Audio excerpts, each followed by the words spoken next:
the veteran King Gabe Rosado, friend of the program in some ways. I had an interview out there with him a while ago when I was with the Left Jab, Team Left Jab Network.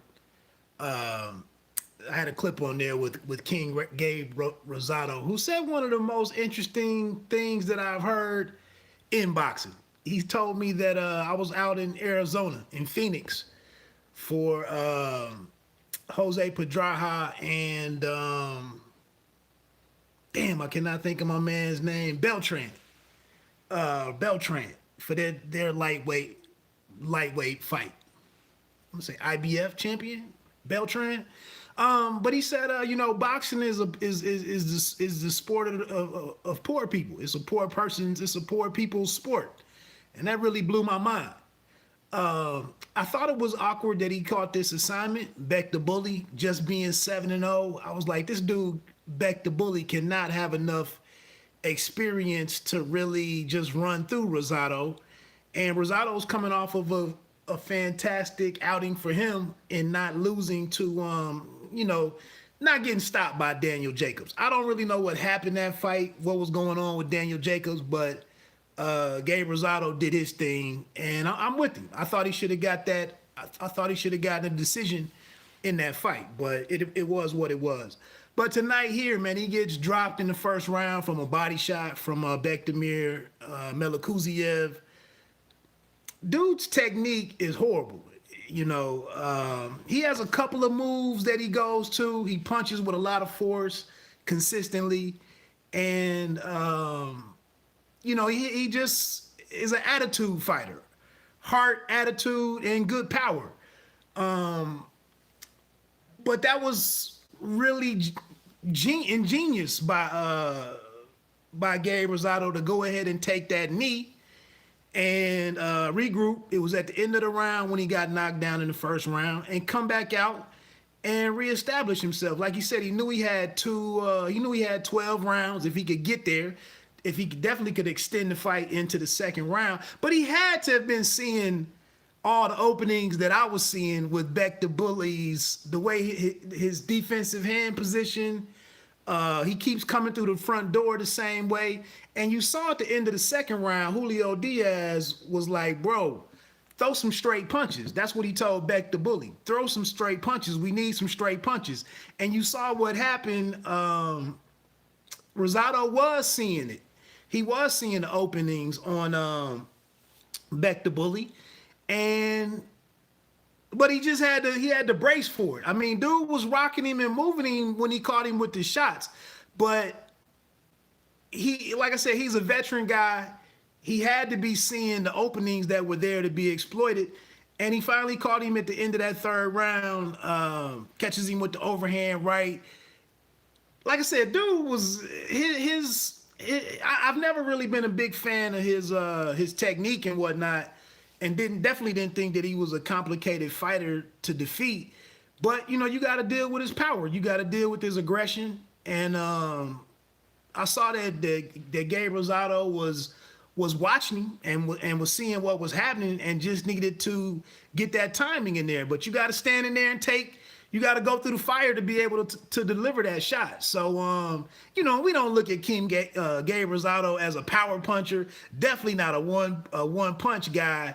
But when you have somebody that's in there that's that experienced, that's that one dimensional, no kind of defensive responsibility, he really was disrespectful and dismissive of Rosado as an opponent.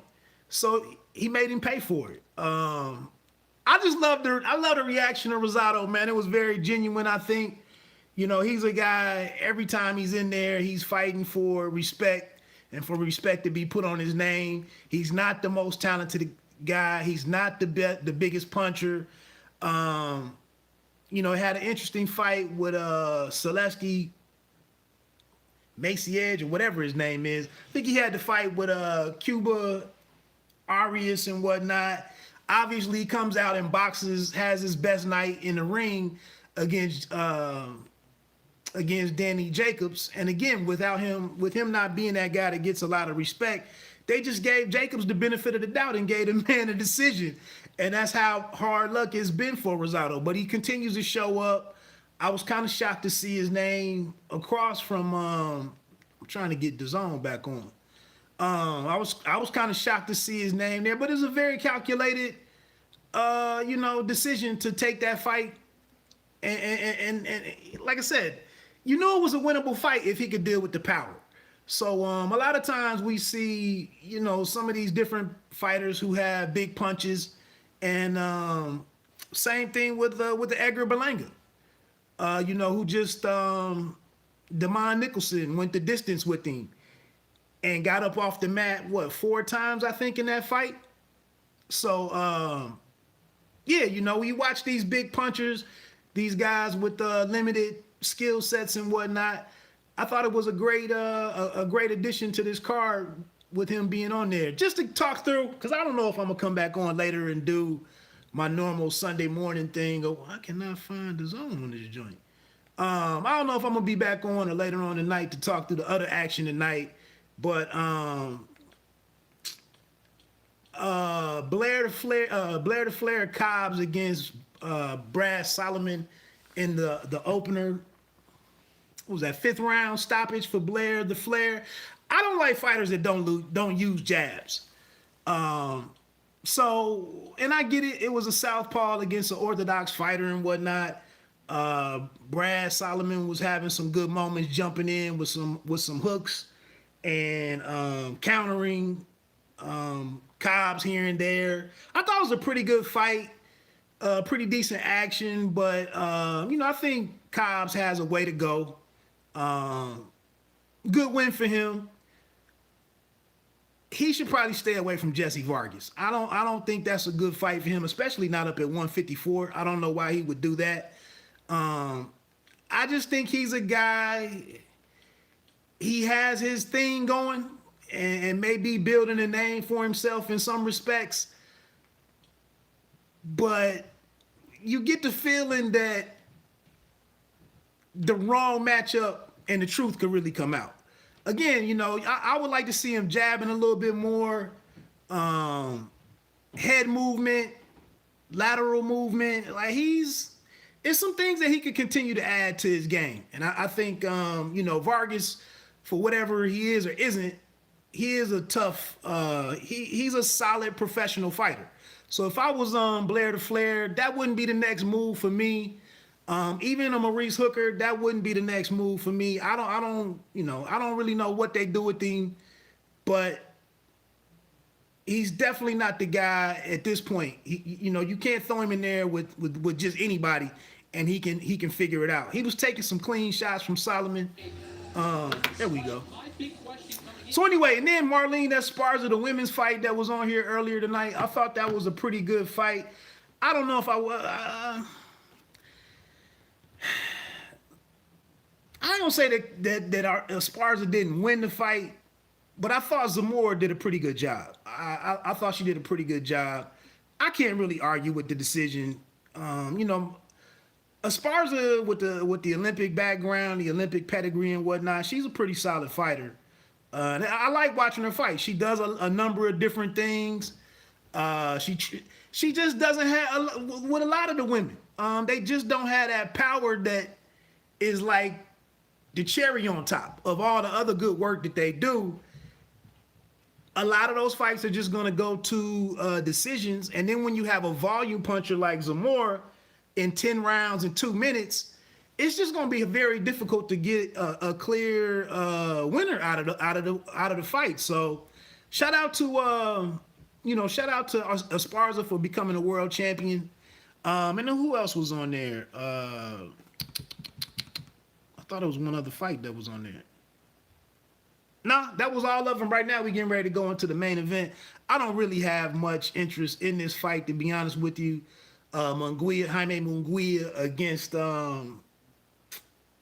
Camille Zaramita. Matter of fact, I'm getting ready to go jump in the shower, probably go get my food set up for later on tonight with the other fights that are on. Maybe check this out on demand or something tomorrow, maybe. I'm just not that big of a Munguia fan. His story of switching up trainers, I don't know if he's still with Morales or whatnot, but I don't know. He just really doesn't interest me as a big time fighter. In this fight right here, Zarameta didn't show me anything against Triple G for me to really there to be a lot of intrigue in this matchup right here. You see, it didn't really do much gate wise. Not a sold out venue and whatnot.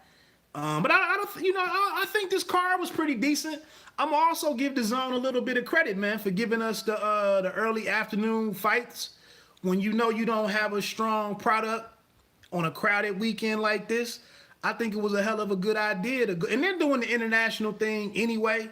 So I think it was in their best interest to move this fight to an earlier start time, get it out the way. And, for the diehard fight fans, boxing fans that are out there, I think this has been a pretty solid card. So again, shout out to Gabe Rosado, proving that it's Veterans Day. I wouldn't mind. I mean, I don't know if Gabe could come down to 160 to fight Munguia. He just called him out. But that's almost that. I mean, Munguia does a lot more than Beck the Bully, but it's almost a similar situation with a guy who's kind of limited. I guess Munguia is kind of a volume guy and has some offense, but I don't know. I'm just not a fan of Jaime Munguia. But anyway, let me get on off of here, man. Enjoy the rest of the fight. You got Showtime tonight. You also have ESPN. And what else? I thought there was one other opportunity. Oh, no, the Triller card fell off. So that's it. Just Showtime and ESPN. Hey, if you do me a favor, man, if you dug to any of the opening breakdown of the fight between veteran King Gabe Rosado and Jaime Munguia, hit that like button for me.